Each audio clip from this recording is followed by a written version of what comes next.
बड़ी खबर के साथ, जहां पर ईडी के समन पर आज पेशी नहीं होंगे तेजस्वी यादव। तो ईडी के समन पर आज पेश नहीं होंगे तेजस्वी यादव, और तेजस्वी यादव ने खराब सेहत का हवाला देते हुए किनारा किया है आज पेशी को लेकर के। तेजस्वी की जगह उनके वकील पेश होंगे और ईडी ने 5 जनवरी को पेश होने का समन दिया था।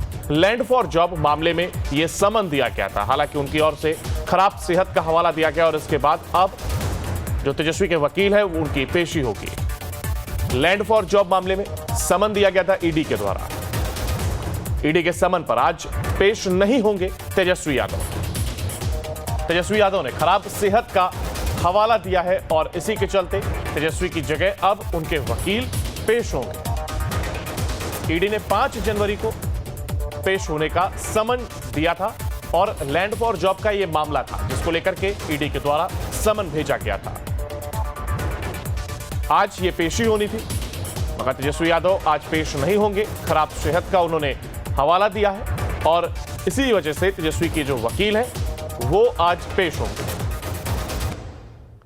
तो तेजस्वी यादव जो कि डिप्टी सीएम है, उनकी जगह आज उनके जो वकील हैं वो पेश होंगे। और लैंड फॉर जॉब मामले में जहां एक और ईडी ने समन भेजा था जिसकी तारीख 5 जनवरी थी, आज के दिन डिप्टी सीएम तेजस्वी यादव को पेश होना था मगर खराब सेहत का हवाला उन्होंने दिया है और इसी के चलते अब उनके वकील पेश होंगे।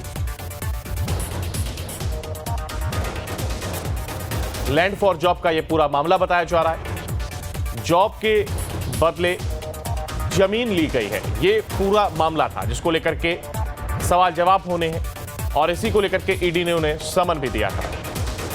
हालांकि खराब सेहत का हवाला तेजस्वी यादव की ओर से दिया गया और आज उनके वकील तेजस्वी यादव की जगह पेश होंगे।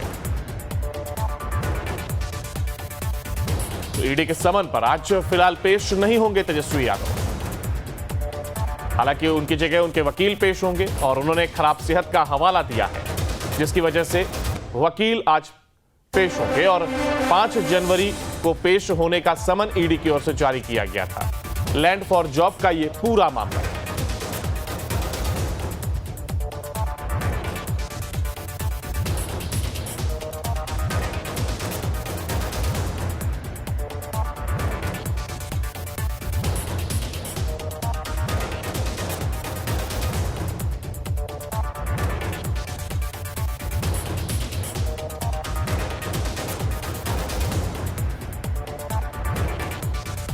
तो ईडी के समन पर आज फिलहाल पेश नहीं होंगे तेजस्वी यादव और तेजस्वी यादव ने खराब सेहत का हवाला भी दिया है और तेजस्वी की जगह उनके वकील पेश होंगे। और ईडी ने 5 जनवरी की तारीख दी थी जब समन दिया गया था।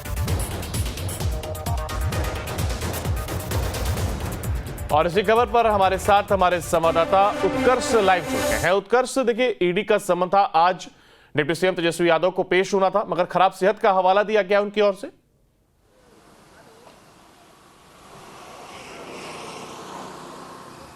बिल्कुल अंकुर, देखिए आज बिहार के उप मुख्यमंत्री तेजस्वी यादव को ईडी के द्वारा ये दूसरा समन भेजा गया था। करीब 1 महीने के अंदर अंतराल में ये दूसरा समन जो है वो तेजस्वी यादव को भेजा गया था। हालांकि खराब सेहत का जो हवाला है वो तेजस्वी यादव के द्वारा दिया गया है और आज दिल्ली में जो ईडी के द्वारा समन किया गया था उसमें तेजस्वी यादव नहीं पेश होंगे। इस वक्त हम मौजूद भी हैं राबड़ी आवास 10 सर्कुलर रोड, जहाँ पर खुद तेजस्वी यादव मौजूद हैं अंदर और साफ तेजस्वी यादव ने सेहत का हवाला देते हुए कहा है कि वो उपस्थित नहीं हो सकते हैं। हालांकि उनके गैर हाजिरी में उनके जो वकील हैं वो वहाँ पर जाएंगे और इससे पहले भी तेजस्वी यादव को समन भेजा गया था जिस पर तेजस्वी यादव ने साफ कहा था कि ये चीज़ें लगातार हो रही हैं। जब से 5 राज्यों के चुनाव खत्म हुए हैं तब से जितने भी विपक्ष की पार्टियां हैं उनको ईडी का समन भेजा जाता है, चाहे वो अरविंद केजरीवाल हो, चाहे वो हेमंत सोरेन हो, चाहे वो खुद लालू प्रसाद यादव और तेजस्वी यादव को लेकर हो, तमाम नेताओं को ईडी का समन भेजा जाता है और ये डेली रूटीन हो चुका है। इसके लिए कोई बड़ी बात नहीं है। ये बयान तेजस्वी यादव के द्वारा पहले भी दिया गया था और आज फिर से जब ईडी का समन तेजस्वी यादव को भेजा गया था तो उसमें भी वो उपस्थित नहीं हुए हैं।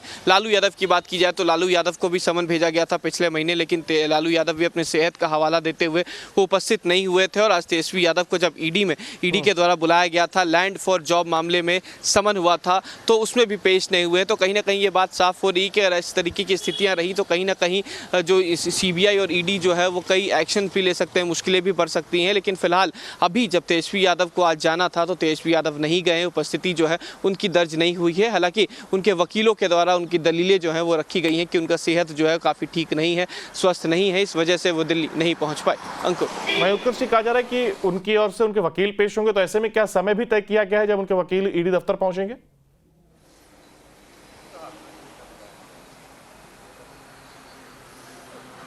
देखिए, फिलहाल दिल्ली की ये जानकारी नहीं मिल पाई है कि कितने बजे उनके वकील जो हैं वो दलील जो है तेजस्वी यादव का पेश करने जाएंगे, लेकिन ये बात साफ है कि उनके गैर हाजिरी में उनके जो वकील हैं वो वहाँ पर जाएंगे और तमाम वो बातें रखेंगे जो तेजस्वी यादव के द्वारा कहनी है, और सेहत का हवाला भी देंगे कि तेजस्वी यादव नहीं पहुँच पाए हैं। हालांकि संभवतः ये माना जा रहा है कि तीसरा समन भी तेजस्वी यादव को भेजा जा सकता है। हालांकि उसके लिए अब तक औपचारिक बयान नहीं सामने आई है, लेकिन ये बातें ज़रूर कही जा रही हैं कि फिर से तेजस्वी यादव को समन हो सकता है, तीसरा समन हो सकता है। लालू यादव को भी दूसरा समन भेजा जा सकता है लैंड फॉर जॉब मामले में, क्योंकि जिस तरीके से चार्जशीटेड हुए हैं, तेजस्वी यादव को भी चार्जशीटेड करार किया गया है। कई तथ्यों में तेजस्वी यादव को भी शामिल किया गया है। सीबीआई और ईडी के द्वारा कई मामले में जो हैं वो संलिप्त बताए जा रहे हैं, कई मामले जो हैं वो अब सामने आते जा रहे हैं, और इसी की वजह से कहीं ना कहीं तेजस्वी यादव की परेशानी जो है वो भी बढ़ती नजर आ रही है। अंकुर, वहीं उत्कर्ष, एक सवाल और है कि देखिए, महागठबंधन ये तैयार हुआ है और बीजेपी जहां लगातार हमलावर है, तो वहीं एक पैटर्न देखने को मिल रहा है कि जिस तरीके से देखिए विपक्ष लगातार आरोप लगाता है कि सरकार की ओर से या कहें बीजेपी की ओर से लगातार समन भेजे जाते हैं और जांच एजेंसियां उनके अंदर रह करके काम कर रही हैं, जैसा वो कहते हैं उस तरीके से काम कर रही। वहीं अगर गठबंधन की बात की जाए तो उसमें भी एक पैटर्न नजर आ रहा है। अरविंद केजरीवाल हो, उनको समन दिया जाता है, वो पेश नहीं होते हैं। इसके बाद फिर चाहे हेमंत सोरेन की बात करें, उनको समन भेजा जाता है, वो पेश नहीं होते हैं। और अब तेजस्वी यादव को समन जाता है, वो पेश होने से बचते नजर आ रहे हैं।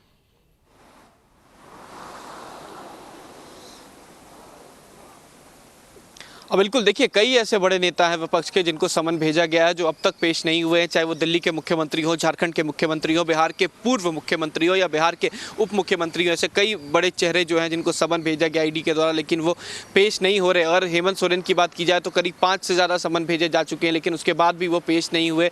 दूसरी तरफ अगर बीजेपी की बात की जाए तो बीजेपी लगातार ये बात कहती है कि ये लोग जानबूझकर पेश नहीं होते, इन्हें डर लगता है कि कहीं सीबीआई और ईडी के द्वारा इन्हें गिरफ्तार न कर लिया जाए। तो जो महागठबंधन के नेता हैं उनका साफ कहना है कि ये जो सीबीआई और ईडी है वो तोता बन चुके हैं बीजेपी के इशारे पे चलते हैं। और जब 5 राज्यों में चुनाव हो रहे थे तब भी ऐसी ही परिस्थितियां देखने को मिली, और 5 राज्यों के चुनाव के बाद अब ये तमाम जगहों पर सक्रिय हो गए हैं, चाहे वो दिल्ली हो, चाहे वो झारखंड हो, चाहे वो बिहार हो। कई जगहों पर ईडी के जो छापेमारी है वो चल रही है। कुछ बीते दिन भी बंगाल में कई जगहों पर छापेमारी हुई। तो ये जानबूझकर बीजेपी के द्वारा किया जाता है, ये पॉलिटिकल स्टंट है ताकि जो विपक्ष है उसे कमजोर करने की कोशिश।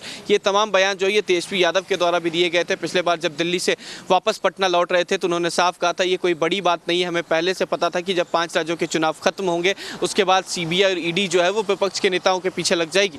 अंकुर, बिल्कुल, ऐसे में अब देखना होगा कि आखिर जांच में क्या कुछ निकलकर सामने आता है, क्योंकि 1-2 बार तो बचा जा सकता है, लेकिन अगर बार बार समन भेजा जाएगा तो उसकी भी एक अवधि है कि हाँ 6 बार समन जाता है, 7वीं बार आपको पेश होना पड़ता है, नहीं तो आप गिरफ्तार होने की उस कैटेगरी में आ जाते हैं। और फिर ईडी जो सीबीआई है या ईडी की अगर हम बात करें तो वो गिरफ्तार भी कर सकते हैं। हालांकि कितनी बार बचते हैं, क्या कुछ हथकंडे अब अपनाए जाते हैं, ये देखने वाली बात जरूर होगी। बहुत शुक्रिया उत्कर्ष आपका हमारे साथ जुड़ने के लिए और तमाम जानकारी साझा करने के लिए।